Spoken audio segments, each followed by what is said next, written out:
Bonjour à tous les internautes présents, Assurance TV, le mag des sujets liés à l'innovation et à la transformation du secteur de l'assurance, aujourd'hui en direct. Ce premier plateau est consacré au thème « Agents généraux des entrepreneurs connectés au service d'une expérience client augmentée ». La relation de proximité qu'entretient l'agent d'assurance avec ses assurés est un de ses principaux atouts. Cette proximité aujourd'hui est augmentée par le digital. Les atouts combinés de la proximité et du digital créent une relation de proximité complémentaire et probablement plus récurrente avec ses clients. Récemment, un agent d'assurance que j'ai interviewé me déclarait: la digitalisation me permet d'avoir un suivi régulier et attentionné envers mes clients. Alors pour parler de ces entrepreneurs connectés, nous avons le plaisir de recevoir aujourd'hui sur ce plateau Aurélie Robert, responsable réseau communication SGA. Bonjour. Bonjour. Bertrand Cholet. Bonjour Bertrand. Bonjour. Secrétaire général Réussir et agent AXA aussi. Vincent Frémont. Vous êtes, Vincent, bonjour, vous êtes président du syndicat SAGAM, agent MMA également. Et enfin, Benjamin Proux, bonjour Benjamin. Bonjour. Vous êtes président du syndicat Suissaga, agent Swiss Life, c'est bien cela? Je ne me trompe pas. Bienvenue sur ce plateau en direct, merci d'être parmi nous. Posons le contexte, une première question à vous tous. Quels sont les principaux enjeux aujourd'hui de la relation client pour les agents généraux? Vincent, peut-être? Oui, Jean-Luc, on a parlé de la proximité.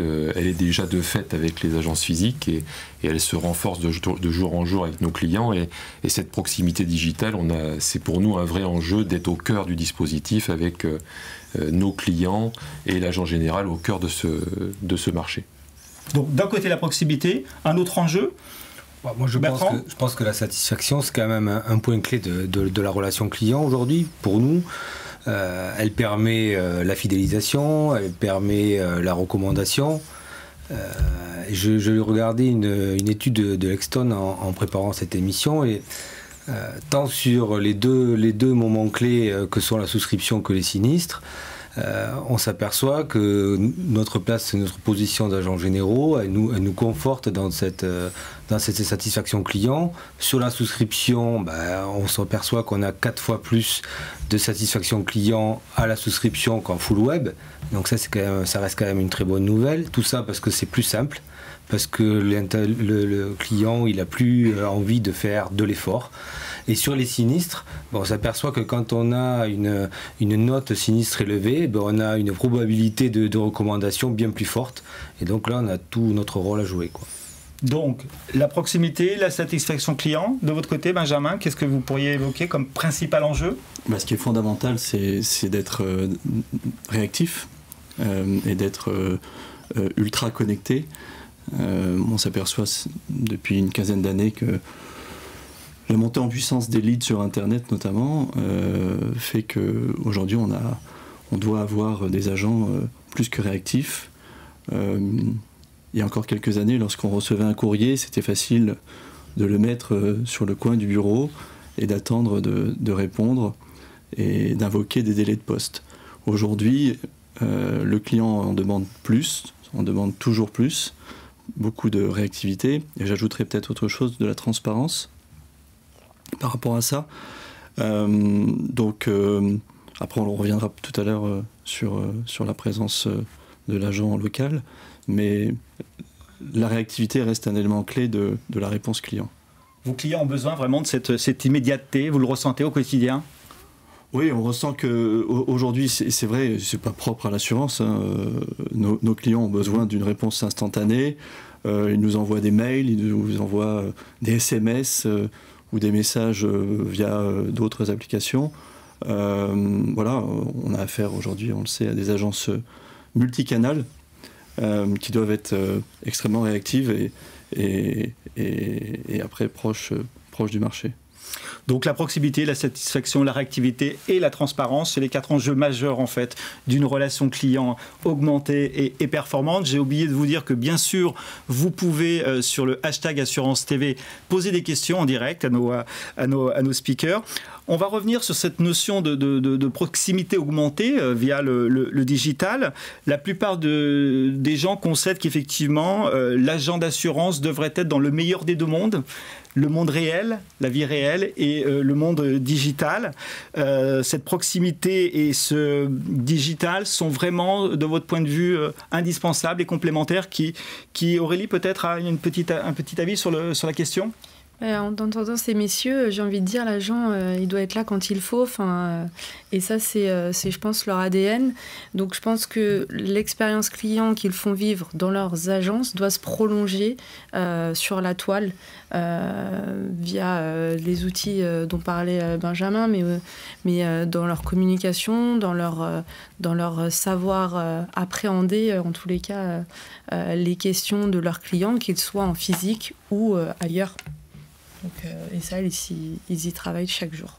Oui, et Benjamin signalait tout à l'heure, dans les études qu'on a pu faire avec les travaux de refondation du métier, ce qui ressort de ce qui est mis par le client, c'est très clairement de la disponibilité et de la réactivité. Il a besoin qu'on soit au plus proche de lui par tous les moyens qui existent aujourd'hui de communiquer. Quel que soit Donc physiquement, on doit y être, et d'un point de vue digital aussi. Qui veut compléter, Bertrand, peut-être ? Moi, ce que je vois, c'est que on entend parler souvent de ce nouveau mot omnicanalité. Oui, alors, qu'est-ce que l'omnicanalité. Comment la vivez-vous au quotidien, cette omnicanalité ? Non, mais l'omnicanalité, je pense que c'est vraiment cœur, parce que le client, il va démarrer une expérience sur Internet, il va pouvoir utiliser d'autres moyens, d'autres outils pour interagir avec nous. Et c'est nous qui sommes vraiment au cœur de cette relation. Toute l'information doit et continue de nous arriver, parce que finalement,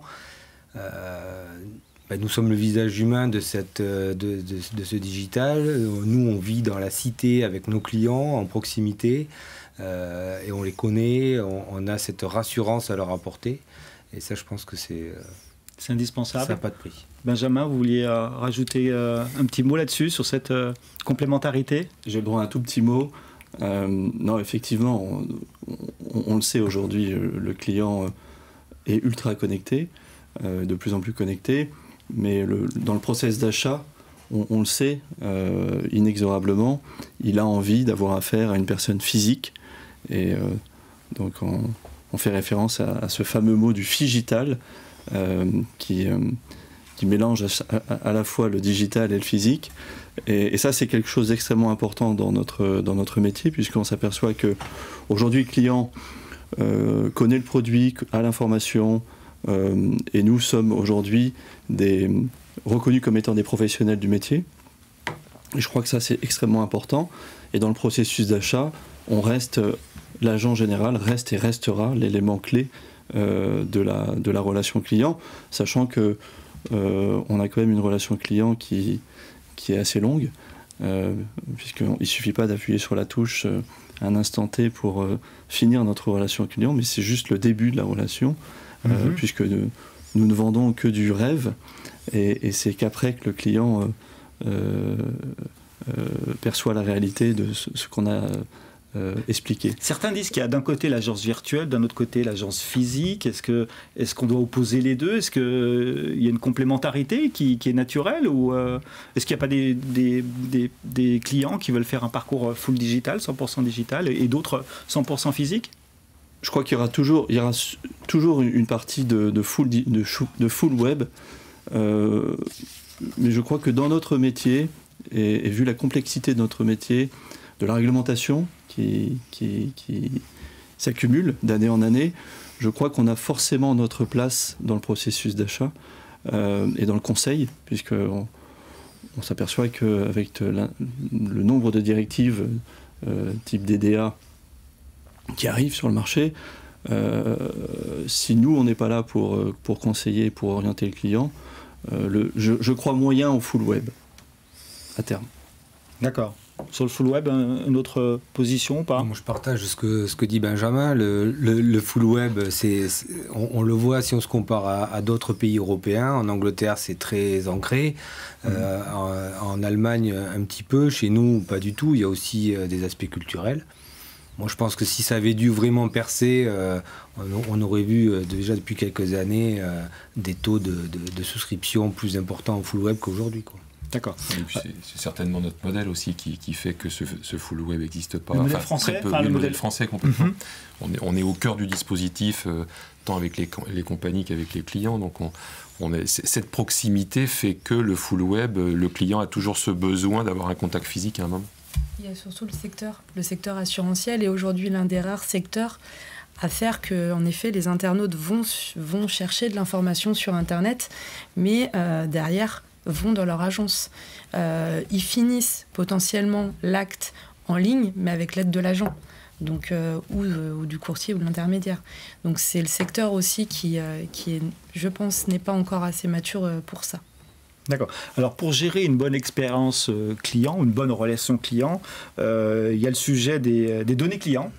Et on avait prévu, mesdames, messieurs, d'aborder ce sujet. On a une question d'un internaute, agent général, qui nous dit « Je ne sais pas comment gérer mes données clients ». Alors, qui voudrait bien répondre à cette question qui arrive? Benjamin, peut-être? Oui. Oui, on va l'aider. On va l'aider, cet agent. Non, c'est une question très importante et très engageante. Je crois que avec AGA, et je vais revenir un petit peu en arrière. Avec AGA, grâce aux travaux qu'on a menés avec l'ensemble des personnes qui ont participé à ce gros chantier de projet de refondation ou de socle commun, qui ne fait que commencer, puisque on va commencer à pouvoir exploiter maintenant les fruits de ce travaux. Vous avez abordé ce sujet? On a largement abordé ce sujet de la donnée qui commençait à éclore, on va dire. Et c'est vrai que, par exemple, dans le groupe digital que j'ai animé, on s'est aperçu que la charte de la donnée, qui n'existe pas encore aujourd'hui, doit être écrite et doit être créée avec l'ensemble des responsables des parties prenantes, des agents. Et donc c'est vrai que c'est un élément clé dans la mesure où les agents généraux sont partie prenante de la donnée, collectent énormément de données clients, exploitent énormément de données clients, en transmettent à d'autres agents qui prennent la suite. Et donc la clé est de savoir où est-ce qu'on situe l'agent général dans tout ça. Et je pense qu'avec AGA et le cabinet d'avocats qui nous accompagnent sur le sujet, on est parti du principe que l'agent était co-responsable de cette exploitation et de cette récolte de données clients. Voilà. Donc il va falloir qu'on puisse discuter maintenant d'une manière un petit peu plus en détail, un petit peu plus précise. Et pour répondre à la question que vous m'avez posée, je ne vais pas botter en touche, puisque c'est... Comment gérer mes données clients, nous demandait cet agent général. C'est pas le but, mais on va l'aider avec AGA pour pouvoir l'accompagner justement à encadrer d'une manière un petit peu plus juridique aussi, puisque le RGPD est arrivé depuis. Est passé par là. Mais surtout pour pouvoir après, demain, qu'ils puissent l'exploiter et qu'ils puissent la transmettre, cette donnée. D'accord. Aurélien, un complément d'information ou non, pas particulièrement? Non, après, les agents, tout comme les compagnies, ont un intérêt commun à collecter cette donnée. Et nous, AGA, on a pris le parti de se faire accompagner là-dessus, parce que c'est un sujet qui est, Benjamin l'a dit, assez complexe. Et nous, on a préféré vraiment le devancer et initier des travaux avant que la réglementation n'arrive pour vraiment bien être au cœur et surtout faire que, là encore, l'expérience des clients de nos agents, en tous les cas, continue, qu'ils puissent les rassurer quant à cette collecte de données, les informer sur ce qu'ils vont en faire Donc voilà, nous, on a fait ce choix de devancer un peu tout ça. Oui, parce que finalement, ces données clients dont vous parlez, elles sont indispensables pour délivrer une expérience client satisfaisante. Donc, comment on va pouvoir gérer comment vous avez un avis là-dessus, Bertrand ? La donnée client, c'est ce qui nous permet, en plus de la relation de connaissance physique, de pouvoir donner dans un instant le plus rapide possible une réponse précise à un client qui attend, parce qu'il nous a sollicité une réponse adaptée. Donc, bien sûr, plus on a une connaissance donnée fine, complète et exacte de ce qu'est le client, aujourd'hui on le voit, on a encore des appels de cotisation qui reviennent avec des plis non distribués parce que l'adresse postale a changé. Aujourd'hui, en 2018, donc tout ça, ça doit... beaucoup aussi, il y en a encore un peu. Quelques-unes. Ouais. Voilà, ça doit faire partie de cette bonne donnée qu'on doit aujourd'hui avec la data. C'est une donnée de base pour l'assurance quand même, enfin, fortiori, non ? Le client ne provient pas toujours de son déménagement. Si il n'est pas détenteur d'un contrat MRH, il ne provient pas forcément de son déménagement, où il peut y avoir eu une erreur de saisie qui fait que, ou tout simplement un changement de facteur. Et ça rejoint nos enjeux de début d'émission, réactivité, proximité, immédiateté, transparence. On est au cœur du sujet, avec toute la complexité de gestion de la donnée, et les interlocuteurs compagnies qui nous regardent éventuellement, on est pour nous, la position est clairement en pleine responsabilité avec eux, et on ne peut pas être autrement que ça par rapport à la donnée client. Et si je peux me permettre, oui, bien sûr. Ça passe aussi par des choses qui sont qu'on a aussi vécues dans notre groupe de travail sur le digital. On est parti du principe qu'on avait une culture, on va dire, informatique, qui était aussi vieillissante que celle des compagnies. Sans être péjoratif, les compagnies ont des systèmes d'information qui sont anciens, puisqu'elles existent fort heureusement depuis très longtemps. Et donc il est évident qu'avec un AVS 400 ou un MVS, il est évident que collecter de la donnée comme Facebook ou comme Google, c'est assez compliqué. Ce que je veux dire, c'est qu'aujourd'hui, il faut qu'on ait, pour nous, les agents généraux et les compagnies, des outils qui soient adéquats pour pouvoir justement collecter cette donnée et l'exploiter. Et ça, c'est quand même un enjeu majeur. On le voit dans certains réseaux d'agents généraux qui essayent tant bien que mal d'installer des CRM sur les systèmes de gestion, sur l'exploitation de l'agence. Ça crée tout de suite un embouteillage et une complexité dans l'exploitation de la donnée. Donc ça va être la clé de demain aussi. C'est l'outil qu'on va pouvoir mettre au-dessus de tout ça.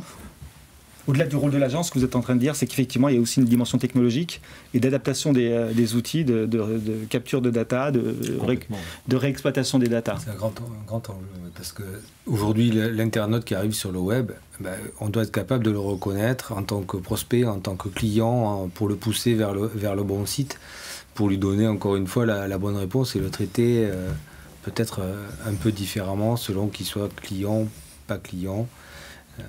On a trop tendance à avoir des systèmes qui ne communiquent pas entre eux. Bon, ça va s'améliorer quand même, parce que là, on fait un tableau un peu...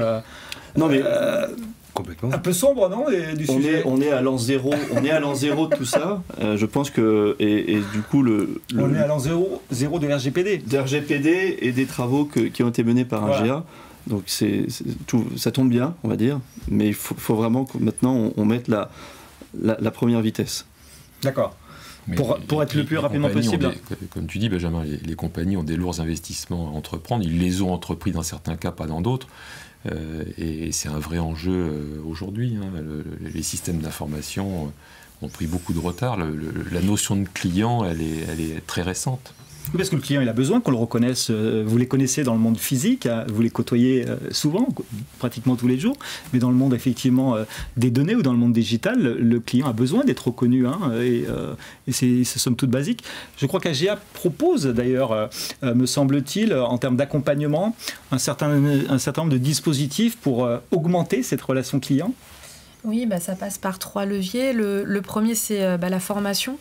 parce que les agents, mais aussi les collaborateurs et les collaboratrices d'agence ont besoin d'être formés. C'est pas quelque chose, autant l'expérience client en agence, on va dire que c'est la base. Maintenant, il y a d'autres choses qui arrivent et qui font que l'expérience client on va dire se prolonge, s'intensifie. Donc il y a un volet formation qu'on travaille activement. Il y a un volet aussi conseil, accompagnement au quotidien. Sur des problématiques diverses et variées, que pourraient rencontrer les agents. On parle beaucoup du web, des réseaux sociaux, et là-dessus aussi, il faut être vigilant parce que l'expérience client, elle peut être relayée sur ces canaux. Et puis enfin, le dernier levier, c'est les outils. Ces messieurs en ont parlé, mais les compagnies dotent les agents d'outils. Parfois de manière, on va dire, plus large dans certaines compagnies. Nous, notre objectif à AGA, c'est de doter les agents de toutes les compagnies d'outils qui leur permettent, en tous les cas, d'être présents, de communiquer, de répondre à leurs clients, d'être réactifs, là encore. Donc en fait, on se base beaucoup sur les expériences des uns et des autres. De certains syndicats qui mettent en place des choses. Voilà, exactement. On prend leur retour d'expérience, on voit ce qui se passe, comment c'est appréhendé par les agents, et si ça se passe bien et que l'outil est performant et que les agents sont contents, on le démultiplie pour les autres qui n'ont pas cette chance aujourd'hui. D'accord, donc un accompagnement avec trois piliers forts. Exactement. Et puis des outils qui sont mis à disposition des agents généraux qui le souhaitent. Sur cette expérience client, vous avez d'autres éléments à nous faire partager cet après-midi sur la nécessité d'améliorer cette expérience client? Benjamin? Non, je crois que l'enjeu, ça va être effectivement ce que disait Aurélie, ça va être sur le développement d'outils afin de permettre à nos agences et nos agents de pouvoir accompagner cette relation client qui est quand même, quand je disais qu'on était à l'an zéro, c'est pas péjoratif, au contraire, c'est le début d'une nouvelle ère. On a vraiment le début d'une nouvelle ère. On a vécu l'arrivée du mail en agence. Et bien aujourd'hui, le mail devient obsolète quasiment. Maintenant, on va être sur effectivement l'expérience client. Et je me répète encore une fois, on a besoin effectivement, et là je m'adresse aux responsables de compagnie, on a besoin d'outils, on a besoin d'applications intelligentes. Je ne dis pas d'applications qui remplacent l'agent général, mais qui nous aident et qui nous accompagnent dans cette relation client. Qui simplifie peut-être les tâches les plus administratives. Oui, c'est vrai qu'on voit apparaître beaucoup de self-care, beaucoup de choses qui permettent effectivement à des tâches qui ont peu de valeur ajoutée, effectivement, comme en auto, en MRH, déclarer un sinistre, gérer quasiment un sinistre via une application. Et c'est ce que le client demande aujourd'hui. J'ai toujours dit, est-ce que vous concevez aujourd'hui d'avoir une banque et de ne pas avoir l'application de votre banque pour pouvoir consulter, faire des virements, demander un RIB sans appeler votre banquier le dimanche soir à 23h. Donc c'est exactement ce que je recherche le client. Et pour ça, encore une fois, il faut investir. Il faut investir d'une manière assez homogène pour qu'on puisse être armé. Et avoir les bons outils qui vous permettent de répondre aux nouvelles exigences de vos clients. C'est vrai dans toutes les industries, de toute façon. C'est également vrai, je crois, sur le secteur de l'assurance. En termes d'expérience client, ce qu'on a mis récemment en place, c'est un moyen de communication par le chat avec les clients. Donc c'est quelque part un service un peu privilégié où le client peut rentrer en contact direct avec le collaborateur. Et il peut le faire à n'importe quelle heure du jour et de la nuit. Et donc là, on a une vraie proximité qui se crée simplement par un chat. Donc, comme Benjamin disait, on a eu le courrier, on est passé au mail. Aujourd'hui, le mail il est presque obsolète pour les nouvelles générations. C'est un vieux courrier. Et on passe au SMS et au chat. Donc on est en plein dedans. Bon, oui. Je voulais juste ajouter que, tout à l'heure, quand on a évoqué l'agence virtuelle et l'agence physique, les sites agents tels qu'ils démarrent aujourd'hui, c'est la clé aussi de ce Figital dont parlait Benjamin, de cette omnicanalité de demain. On a besoin, aujourd'hui, on sait que 70% des clients démarrent donc un parcours sur Internet. Il faut absolument qu'on puisse les capter, qu'ils soient dans un environnement qui les rassure, avec notre photo, la photo de nos équipes, la vitrine de notre agence. Et ça va amener autant de leads et de business demain. Sachant que là aussi, on a peut-être pas que des sites agents, on a aujourd'hui des choses qui existent comme chez Google avec Google My Business où il y a une présence numérique, il faut qu'on s'approprie ces outils. C'est pas toujours facile. Avec des avis clients. Avec des avis clients, on va peut-être évoquer ce sujet un petit peu plus tard. Et vraiment, moi je pense que ce sujet, c'est un enjeu très fort de capter le flux qui, par endroit, vient de moins en moins éventuellement dans nos agences et qu'on a besoin de capter sur le web. Donc il y a clairement des enjeux d'innovation aussi, si je vous entends bien. Et en termes d'innovation sur la distribution, comment AGA justement se positionne-t-il aujourd'hui Eh bien, en fait, comme je l'ai dit tout à l'heure, on s'axe plutôt sur des retours d'expérience. Donc, l'objectif, c'est de travailler avec des entreprises qui peuvent s'adresser qui s'intéressent en tous les cas aux problématiques que rencontrent les agents, les collaborateurs. Nous, on parle d'expérience client aujourd'hui, mais du côté AGA, c'est plus l'expérience agent qui nous intéresse. Donc, on va monter un lab pour tester des innovations. Donc, l'objectif, c'est aussi d'avoir, là aussi, de remonter les problématiques que vivent au jour le jour nos agents, leurs collaborateurs, et de voir comment on peut y répondre. Là encore, on va tester. On est en train de former un petit panel d'agents testeurs qui d'ailleurs se sont mobilisés activement pour nous rejoindre. Donc, ce qui est une très bonne initiative de leur part. Et on les accueille avec grand plaisir dans notre groupe de réflexion. Mais voilà, l'objectif, c'est de tester des choses et de développer des choses, de sortir des choses pour nos agents en lien avec leurs demandes. Donc, la création d'un lab. Exactement. C'est effectif ou c'est à venir C'est à venir. D'accord. On va, fin d'année Oui, très certainement fin d'année. On va tester des choses, on va se rapprocher. On parle beaucoup de start-up. Notre objectif, c'est aussi ça, c'est de voir ce qu'on peut faire pour délivrer là aussi une expérience agent optimum. Augmentée, exactement. Et performante. Alors, nous, on a une bonne nouvelle de notre côté. On a fait un sondage la semaine précédente auprès des intermédiaires d'assurance sur la réputation digitale. Vous parliez tout à l'heure des avis clients dans Google My Business. On leur a posé la question, plein de questions, mais dont une était: pensez-vous vous occuper prochainement de votre réputation digitale ou plus basiquement de votre e-réputation? 70,8% des répondants ont dit oui, nous pensons nous occuper prochainement de notre réputation digitale. C'est plutôt une très très bonne nouvelle, non? Très bonne nouvelle. Très bonne nouvelle parce que on croit profondément, avec la fédération et moi personnellement d'ailleurs, sur la qualité de notre service et surtout comment les clients vont apprécier et nous noter. Parce que demain, qu'on le veuille ou non, on voit les taxis, les hôteliers et autres. Tout le monde est noté. Tout le monde est noté. Il n'y a pas de raison que nous, on ne le soit pas.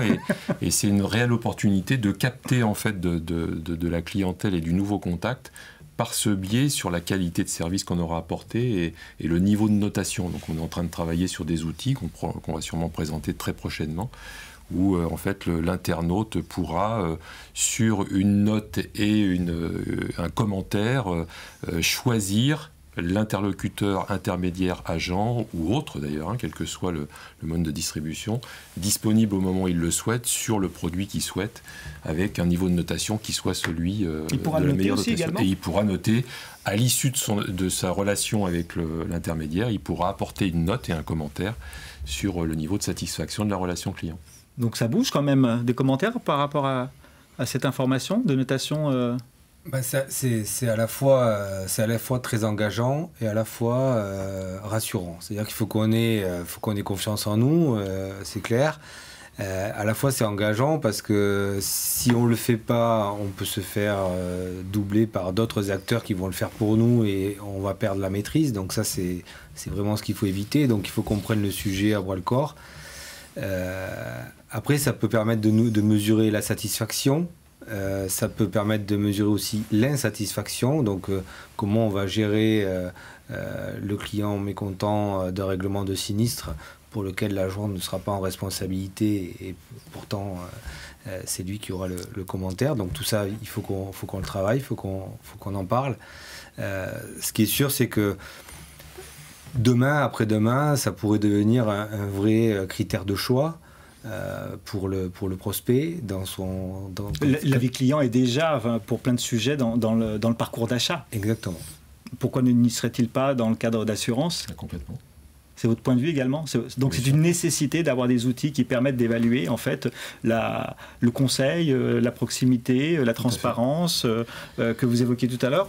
Oui, il faut absolument que sur ce sujet-là, on soit acteurs et source de propositions pour effectivement ne pas avoir à subir les éventuels retours néfastes de clients ou éventuellement les éventuels comparateurs ou sites inappropriés qui pourraient déverser les avis clients. Voilà.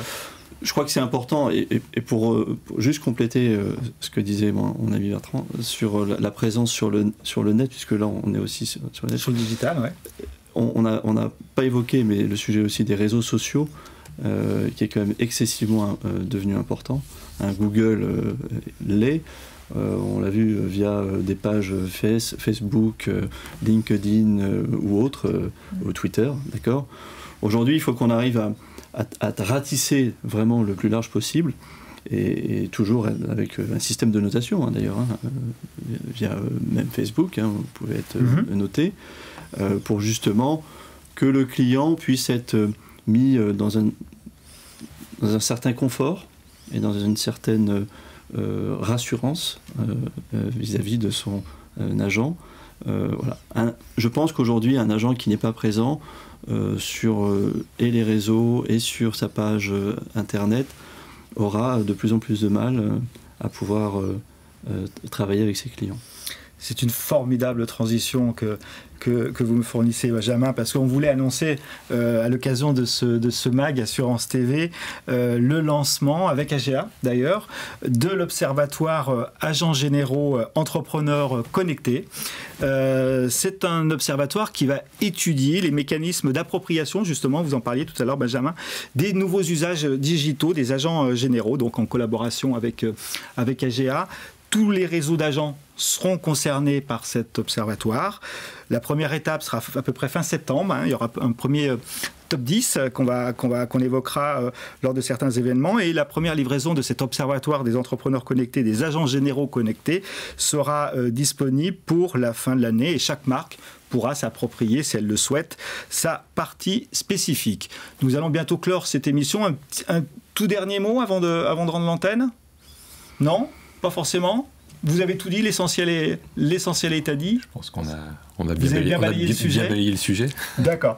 Merci. Alors tout à l'heure, on a parlé de e-réputation, de ces fameux réseaux de proximité qui ont été l'objet de notre émission cet après-midi. Juste une petite information, nous organisons un webinaire en ligne sur la réputation digitale et les réseaux de proximité, donc le 28 juin 2018, donc la semaine prochaine, me semble-t-il, oui c'est ça, à 11h. Si vous êtes intéressé, n'hésitez pas à venir sur ce webinaire, c'est gratuit. Je voudrais bien sûr vous remercier. Merci Aurélie de votre présence. Merci Benjamin de ce que vous avez pu nous dire. Merci Vincent, merci Bertrand. Merci. J'espère que vous avez été intéressés par ce live et par ce MAG Assurance TV. Vous pouvez bien sûr très prochainement revoir les replays sur le site l'assurance-en-mouvement.com. Et quant à nous, nous nous retrouvons pour le prochain direct à 17h avec un sujet qui n'a rien à voir avec les agents généraux connectés, mais qui parle de santé numérique vers des offres et des services transformés ou réinventés. Point d'interrogation. Merci à tous.